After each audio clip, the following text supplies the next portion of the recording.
I got monetized on YouTube after just 5 months of consistently posting. And then I committed the unthinkable. I abruptly disappeared and did not post another video for over 2 years. Not only did I abandon my growing channel, but I also eventually lost monetization status due to my inactivity. Excuse me, what? If you know anything about YouTube monetization, or if you're even a creator trying to grow your own channel, then what I did will sound unthinkable. Disappearing from a channel after putting so much time and effort and passion into growing it and finally getting monetized just makes no sense at all. This is going to be the most embarrassing video I ever posted, but I'm going to go over my whole journey and how it took such an unfortunate turn. I'm going to go over how I originally got monetized in just over 5 months, how much money I made, why I disappeared for over 2 years from this channel, and what I'm doing now to revive, hopefully, my dormant YouTube channel. There are so many lovely people on here who really supported me and cheered on my videos when I was posting, and I feel like I owe all of you an explanation, and I know I owe it to myself too. So whether you're one of my wonderful subscribers who watched my old videos and stuck around, or whether you've never seen me before and you're just curious about how I could do such a thing, welcome. I'm so glad you're here. Now get comfy, maybe grab a cozy beverage, and let's recount this arguably tragic tale together.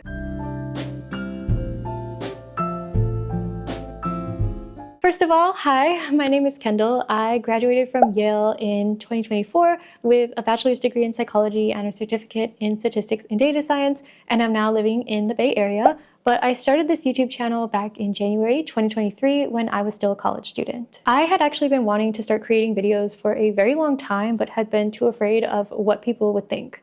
But then something amazing happened. After 3 semesters of studying Japanese language at Yale, I actually received a fellowship to go study abroad in Japan for a semester, which was 100% a dream come true and an absolutely incredible opportunity. And at the time, I very well knew that this was an amazing opportunity and a totally unique experience that would only happen once in my life. So I felt so compelled to document it and to share it, not only for my own memory keeping, but also to share it with other people who may be interested in having a similar experience. So my semester abroad in 2023 was the impetus I needed to finally start creating and sharing videos. When I started my YouTube channel in January 2023, I did have a long-term vision for what I wanted it to be. I have always been so passionate about intentional living and the idea that we can intentionally work towards building our best and happiest and most meaningful lives. And then as a psychology student, I became so intrigued by the idea that we can apply insights from psychology to help us achieve this. So I intended to start with study abroad videos and then challenge myself to create videos exploring these topics and themes. I loosely planned/assumed that I would also post some videos about life at Yale after I returned to Yale for my senior year, but this was the long-term plan, to keep posting and evolve this channel into a long-term body of work that I can truly feel proud of. But clearly, it did not work out exactly as I planned. More on that a bit later.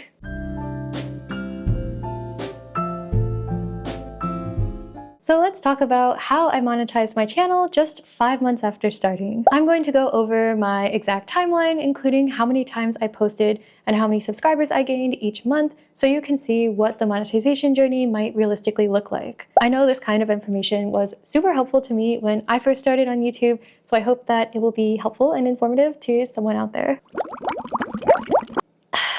So as you know, I created my YouTube channel in January 2023 when I first started studying abroad in Japan.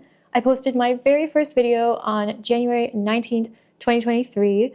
I reached 1,000 subscribers on May 14th, 2023, and then I reached 4,000 watch hours on July 3rd, 2023. So the time between me posting my very first video and being accepted into the YouTube partner program was about 5.5 months. Starting with January 2023, I posted 3 videos on the 19th, 22nd, and 28th. I was really motivated to get my channel up and running, and I was also so excited to finally have this creative project of my own to work on. So I was just creating videos really quickly at that point. When I posted my first video, I had 0 subscribers, of course. When I posted my second, I had 7 subscribers. And when I posted my third video, I had a grand total of 13 subscribers. I actually wrote my subscriber counts in the descriptions of all my old videos, so if you happen to watch them, you will see those numbers written there. Moving on to February 2023, I posted 6 times. Wow, I was on fire. alight with the creative spirit. I also started posting shorts, which did help me reach more people, but were never the main focus. February was crazy, you guys. I started the month with 27 subscribers, and I ended with 278. I had one video that did a lot better initially than any of my other videos had up to that point, which I really think helped me grow. My solo in Tokyo vlog had over 5,000 views within 2 weeks of being published, which was huge for me at the time. And so that was the first time I really felt like my effort was paying off and people were actually seeing and even enjoying my videos. It was an amazing feeling. Then in March, I posted 5 times. I was so motivated, I tell you. By the end of the month, I had 664 subscribers. I was so impressed with this growth, and it just made me feel more excited and motivated to keep posting videos now that I felt like people would actually see them. Moving on to April, I posted 3 times and ended the month with 908 subscribers. I did feel a little discouraged when I posted my longest video ever, and it totally flopped. But I had to remind myself that that's just how it is on YouTube. Sometimes you'll get a lot of views, sometimes you'll barely get any views. It seems kind of random. Either way, you just have to keep going. Wait a minute. In May, I only posted twice. I was super busy that month. Classes were ending, my mom came and visited, and we traveled together. I also did some solo traveling, and the program actually ended in late May, and I flew back to the US. So I was busy finishing up classes and trying to soak in all that I could in Japan before I left. I wasn't as focused on editing videos, but nevertheless, I ended this month with 1,096 subscribers. So I had the subscriber count I needed for monetization, but did not yet have the 4,000 watch hours. Moving on to June, I posted 4 times. I was back in the US fiercely editing together travel vlogs of my time with my mom, and I gotta say, these are some of my best videos I've ever posted. It was so special to be able to document my time traveling in Japan with my mom, who I love so much, and I was just really proud of them. They were actually some of my most viewed videos I've ever posted, and I was able to grow to 1,396 subscribers that month. Finally, July was when I got monetized. Yay! I posted 3 times. Mind you, these were still Japan videos because I still had so much footage left to edit together. I ultimately ended the month with 1,641 subscribers. I reached 4,000 watch hours on July 3rd, joined the YouTube Partner Program, and started earning ad revenue. Things were looking great. So what happened?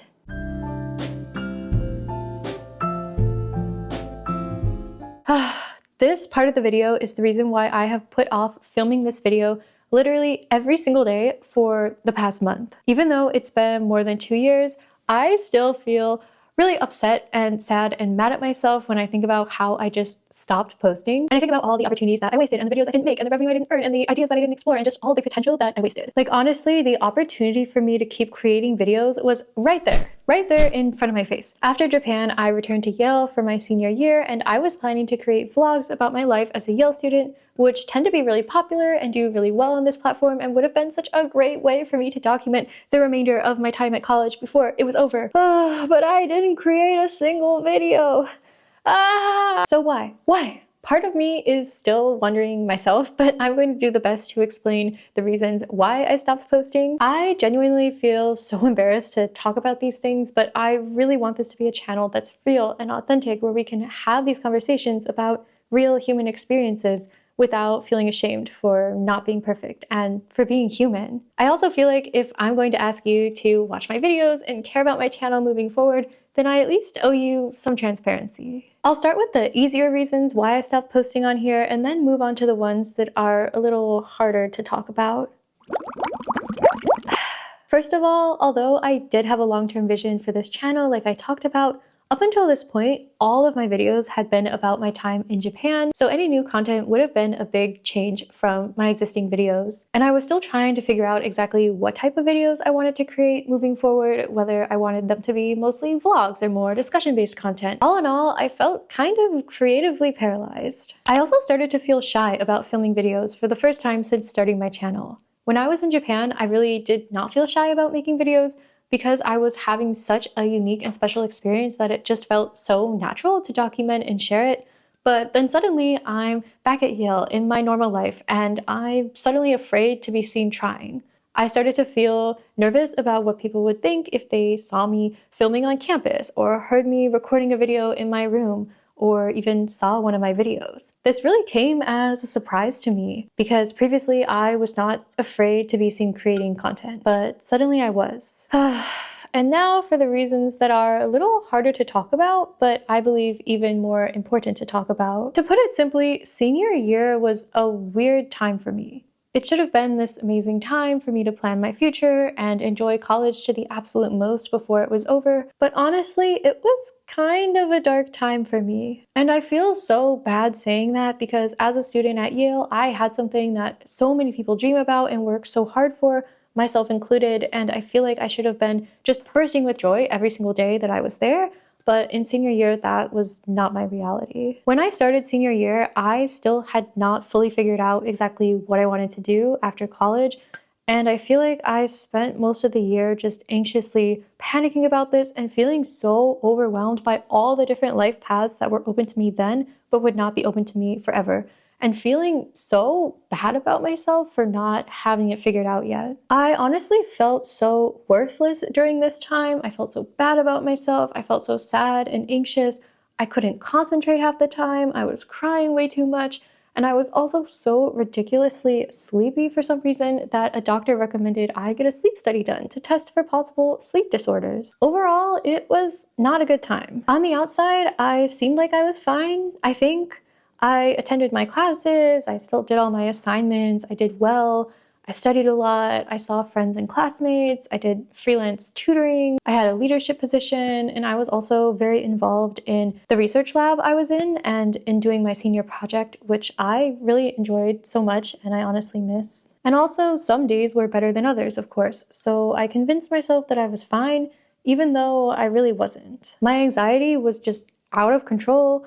I had some symptoms of depression, and I felt like I had already failed at life because I didn't have this perfect 5-year post-grad plan that everyone else seemed like they had. There was also this huge sense of impending loss because I loved being a college student so much, and I loved being at Yale, and it was hard to come to terms with the fact that it was all going to be over soon and it would never ever happen again in my life. Honestly, I feel like this is the part of college that no one talks about. The end is a huge transition and it's not super exciting for everyone. It can be really overwhelming and really stressful, and it can be really sad.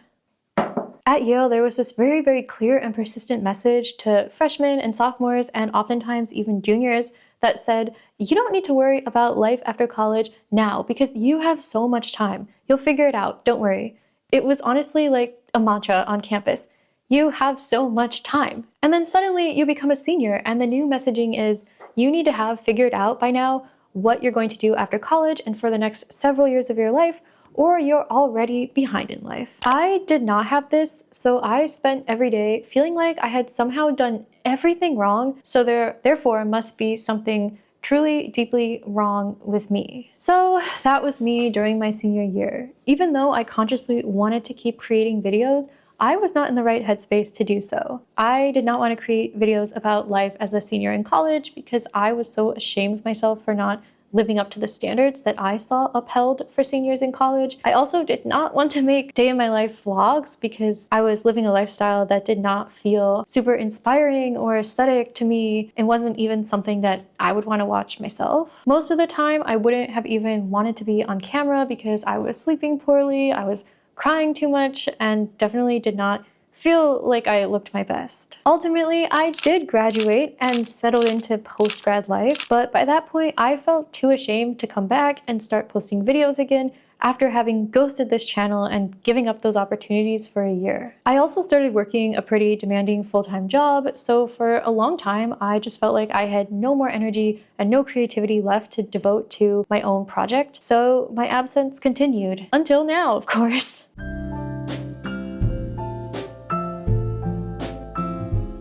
Let's talk monetization, demonetization, and how much money I actually earned because I know some of you are curious. So we know that in order to be monetized on YouTube, you have to meet certain requirements, 1,000 subscribers and 4,000 watch hours within the last 365 days. But did you know that there are also requirements to stay monetized on YouTube? It seems like this can vary from channel to channel, but most sources seem to agree that if you, one, have not posted within the last 6 months, and 2, have either dipped below 1,000 subscribers or 4,000 watch hours within the last year, that your channel could be in trouble. At this point, YouTube might flag the channel for inactivity and remove monetization status, which, I mean, is logical because it wouldn't make too much sense for YouTube to continue monetizing a totally inactive channel. I could not remember when I lost monetization status or even how much money I earned, so I logged back into my old Google AdSense account to sleuth it out. Looking at my AdSense page, it looks like I was earning revenue passively all the way up until December 2024,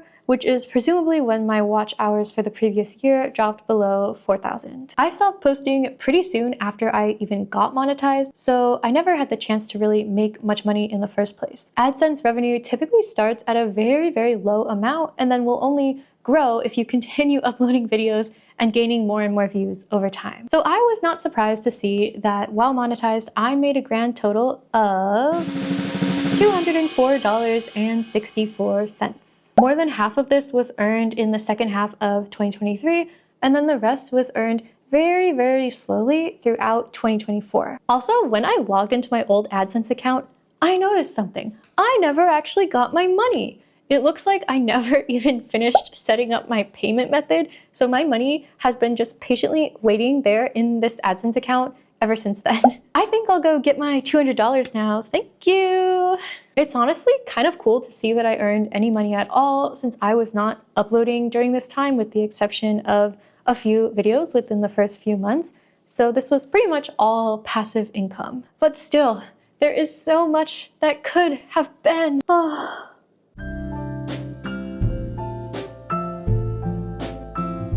But guess what? Regretting the past and wallowing in what could have been will not get anyone any closer to their goals. The only thing that matters is what we do from this moment forward. With that in mind, I'm so happy to say that I am now returning to this channel and will be creating and uploading videos again. I'm so excited! I'm ready to take this seriously, to continue creating, and to finally give myself a chance to see what happens when I actually stay consistent with something I care about. As for what type of videos you can expect from me moving forward, I am just so ready to focus on creating something that I feel genuinely proud of and that feels worth sharing to the world. You can expect to see topics such as intentional living, life design, self-directed learning, and practical applications of psychology to everyday life. I am just so excited to finally bring to life the long-term vision that I've always had for this channel, and to see what unique insights and value I might have to offer at this point in my life. Thank you so much for being here, and I hope to see you on my next video. Have a wonderful day. Bye!